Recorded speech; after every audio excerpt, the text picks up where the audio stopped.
ये प्यारी सी नदी प्रे करते कि ये मुझे अपने आप में समा ले, और मेरे पीठ पीछे जो भी हो प्लीज ज्यादा बखेड़ा मत करना। मैं हवाओं की तरह हूँ, बस बहना चाहती हूँ और बहते रहना चाहती हूँ, इसी के लिए नहीं रुकना। मैं खुश हूँ आज के दिन कि मुझे जो सवाल के जवाब चाहिए थे वो मिल गए, और मुझे जिसको जो बताना था सच्चाई वो बता चुकी। बस काफी है, थैंक यू। और मुझे दुआ में याद करना, क्या पता जन्नत मिले या नहीं मिले। चलो अलविदा।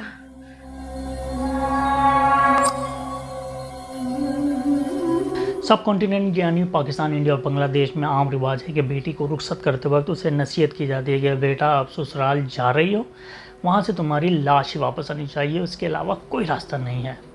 और अक्सर ऐसा ही होता है, बेटी की लाश ही वापस आती है। आप लोगों ने रिसेंट न्यूज़ सुनी होगी, आयशा अहमदाबाद भारत की रहने वाली थी। वो अपने शौहर से बहुत प्यार करती थी, उसे अपने माँ बाप से भी बहुत मोहब्बत थी।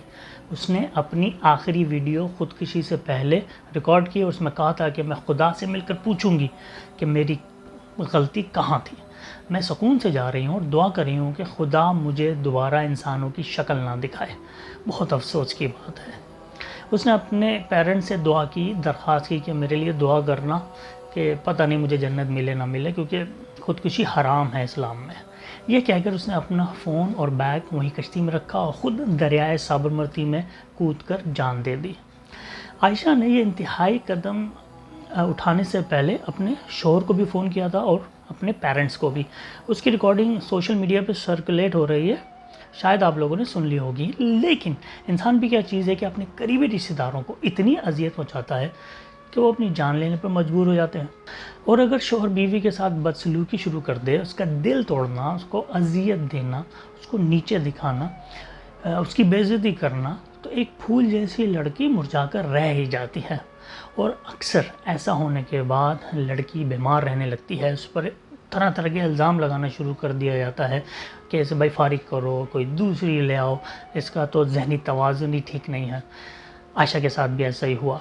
2018 में उसकी शादी हुई थी, मगर इसका शौहर किसी और लड़की के साथ चक्कर में लगा हुआ था। आयशा को जब ये पता चला तो उसका दिल टूट गया, क्योंकि उसका सब कुछ तो उसका शौहर ही था। जब ये मामला आयशा ने अपने ससुराल वालों के सामने रखा तो उसका साथ देने के बजाय उसके मज़ीद दुश्मन बन गए और आए दिन बहानों से उसे जहेज़ का और पैसों का मुतालबा करने लगे। यूँ आयशा के सारे ख्वाब बिखरते गए, ना प्यार मिला ना खुशियाँ, उल्टी ज़िंदगी अज़ाब बन गई। आयशा एजुकेटेड थी और जॉब भी करती थी, लेकिन शौहर के बुरे रवैये ने उसे अंदर से तोड़ दिया। ऊपर से ससुराल के जुल्म और नित नई फरमाइशें, थक हाकर उसने अपनी जान ही दे दी। तो ऐसा क्यों हुआ? क्या हमारी सोसाइटी भी इसकी ज़िम्मेदार है? बिल्कुल है। इसके पीछे बहुत सारे रीज़न हैं। इस रीजन यानी कि इंडिया, पाकिस्तान और बांग्लादेश में बहुत से वालिदैन बेटों को इस कदर आज़ाद कर देते हैं कि वो बिगड़ जाते हैं, हाथ से निकल जाते हैं, लेकिन बेटियों से हर तरह की आज़ादी छीन लेते हैं। और जब बेटे बुरी आदतों का शिकार हो जाते हैं तब माँ बाप कहते हैं कि भाई इसकी शादी कर दो, ये ठीक हो जाएगा। कमाल करते हो पांडे जी। सोचने की बात तो ये है कि एक मासूम लड़की जिसने घर और स्कूल कॉलेज के अलावा दुनिया की शक्ल तक नहीं देखी, वो कैसे एक बिगड़े नवाब को सुधार सकती है? ये निहायत ही गलत और घटिया सोच है। एक बिगड़े हुए शख्स की शादी करके दो ख़ानदानों को मुसलसल अजियत में मुब्तला कर दिया जाता है। बिगड़े हुए बच्चों को ठीक करना है ना, तो उन्हें रिहैब सेंटर्स में भेजें या उन पर सख्ती करें शुरू से ही। किसी मासूम बच्ची पर अपने बिगड़े बच्चों को ठीक करने की जिम्मेदारी खुदा ना डालें। ये उम्र लड़कियों की पढ़ने लिखने की होती है, ख्वाब देखने की उम्र होती है। उनकी ख्वाहिश होती है कि वो ज़िंदगी में कुछ करके दिखाएं, अपने पैरों पर खड़ी हो जाएं। उसको ऐसा जीवन साथी मिले कि ज़िंदगी प्यार से गुज़रे, मोहब्बत से गुज़रे। मैं ज़ाती तौर पर जॉइंट फैमिली सिस्टम के हक़ में हूँ, लेकिन ये भी हकीकत है कि कुछ फैमिलीज़ में नए शादीशुदा जोड़े का जो जीना है ना, हमेशा मुश्किल कर दिया जाता है। उनको खुशी से बसने दिया ही नहीं जाता। मगर सब केसेस में मर्दों की गलती नहीं होती। बहुत से मामलात में औरतें भी खराबियां पैदा करती हैं, और बल्कि ज़्यादातर मामलात में वही करती हैं। जब कुछ केसेस में ससुराल में जब लड़की ब्याह कर आती है तो सास नंदे भावा जो दीगर रिश्तेदार लड़की को तंग करना शुरू कर देते हैं और बसने नहीं देते। इस तरह मियाँ बीवी के दरमियान नाचाकियाँ पैदा होती हैं और नौबत झगड़ों से मारपीट और उसके बाद तलाक या कभी कभी खुदकुशी तक पहुंच जाती है। शादी के बाद नए जोड़े की मदद करनी चाहिए ताकि वो अपने गृहस्थी को आगे लेकर चल सकें और अपनी ज़िंदगी को पुरसुकून बना सकें।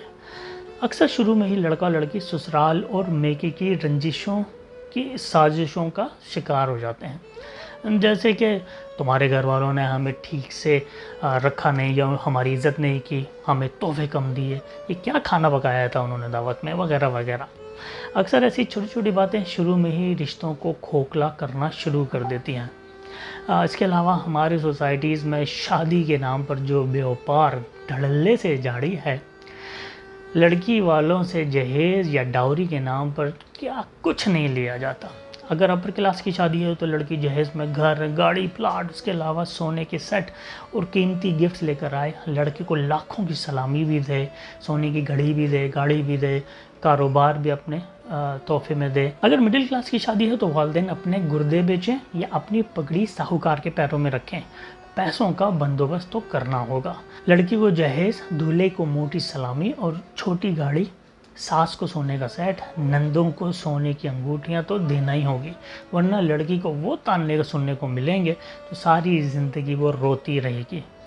और इस सब के अलावा ससुराल के मर्दों के कपड़े और घड़ियां वगैरह भी देना लाजिम है। क्या है यार ये सब कुछ।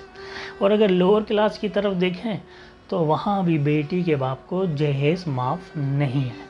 साइकिल दे दे, मोटरसाइकिल दे दे, सिलाई मशीन दे दे या टीवी बेटी को खाली हाथ ले जाने की इजाज़त नहीं है। रिश्ता करते वक्त कोई ये नहीं कहता है कि आप अपनी रहमत, अपनी आंखों की ठंडक, अपने जिगर का टुकड़ा, अपने सबसे प्यारी चीज़ हमें दे रहे हैं, बस हमें मज़ीद कुछ नहीं चाहिए, बल्कि इंतहाई ढिठाई से कहते हैं कि हमें तो कुछ नहीं चाहिए, जो भी आप देंगे वो आपकी बेटी ने ये इस्तेमाल करना है। क्या बोलें ऐसी ढिठाई को। सवाल ये है कि क्या आपके घर में ज़रूरत की चीज़ें मौजूद नहीं है कि नई आने वाली तमाम चीज़ों को अपने साथ लेकर आए? क्या आप बेटी की शादी के बजाय उसका सौदा कर रहे हैं? और ये सवाल हम में से अक्सर ने किया है, इसका जवाब आज तक नहीं मिला। हमारे यहाँ रिचुअल, सेरेमनी और डाउरी के नाम पर शादी को इतना मुश्किल बना दिया गया है कि यंगस्टर्स निकाह और शादी को मुश्किल और गुनाह को आसान समझने लगे हैं और इससे मज़ीद मसाइल और ट्रेजिडीज़ जन्म ले रहे हैं। लालच ने लोगों को अंधा कर दिया है। भले जहेज़ की लालच में लड़के की शादी की उम्र गुजर जाए, बच्चे बर्बाद हो जाएं, टॉर्चर सह सह कर बेटियां मर जाएं, लेकिन माँ बाप के घर वापस ना आए। इससे बरादरी में उनकी नाक कट जाएगी। जो लड़कियां ज़बरदस्ती वापस मेके को भेज भी दी जाती हैं, उनकी ख्वाहिश होती है कि भाई वो वापस जाएं अपने ससुराल, किसी तरह उनका घर बसा रहे, लेकिन ज़िद, अना, डरमी और लातादाद ख्वाहिशों के सबब मामला मज़ीद बिगड़ता जाता है। ऐसा ही कुछ भारत की मासूम और कम उम्र 23 साल आयशा के साथ हुआ। उसको ससुराल में मुख्तलिफ हीले बहानों से इतनी अजियत दी गई है कि वो अपनी जान लेने पर मजबूर हो गई। कई बार इसे मारपीट के बाद मेके वापस भेजा गया और वहाँ से पैसे भी लाई, मगर मामला मज़ीद बिगड़ता गया, बिल्कुल भी नहीं सुधरा। आयशा ने खुदकुशी से पहले कश्ती में बैठकर एक वीडियो बनाई जिसमें उसके चेहरे पर सुकून नुमाया था और मुस्कुरा भी रही थी। यूँ लग रहा था कि वो ये मुश्किल फ़ैसला कर चुकी है कि अब इस दुनिया की तकलीफ़ मज़ीद नहीं झेलनी और जल्द अज जल्द ऊपर वाले के पास लौट जाना है। काश कोई ऐसा कानून हो जिसमें दिल तोड़ने पर भी सज़ा मिले, जिसमें बेवफाई पर भी पेनल्टी हो, ख़ुदकुशी तक पहुंचा देने वालों को भी सज़ा दी जाए।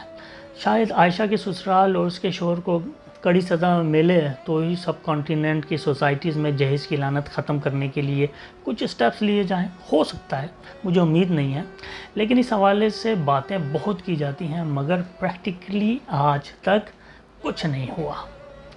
तो आइए हम लोग आज स्टेप उठाते हैं कि औरतों पर तशद्दुद के ख़िलाफ़ आवाज़ उठाएंगे और इन्हें ऐसे रिश्तों पर बंधे रहने पर मजबूर नहीं करेंगे जो इन्हें तकलीफ़ दे रहे हों। लड़कियों को भी ये बात सोचनी चाहिए कि जिसने आपकी ज़िंदगी में आपकी कदर नहीं की, वो आपके मरने के बाद भी डिप्रेस नहीं होगा, उसे कोई दुख नहीं होगा। अपने लिए जिए, खुश रहें और जो कम ज़र्फ़ लोग हैं उनसे दूर रहें और जो आपकी खुशियों के दुश्मन हैं उनसे भी दूर रहें। अल्लाह ने जो आपको ज़िंदगी दी है उसकी कदर करें। If you have not already subscribed to my channel, then please subscribe now and don't forget to press the bell button for the notifications of my latest videos.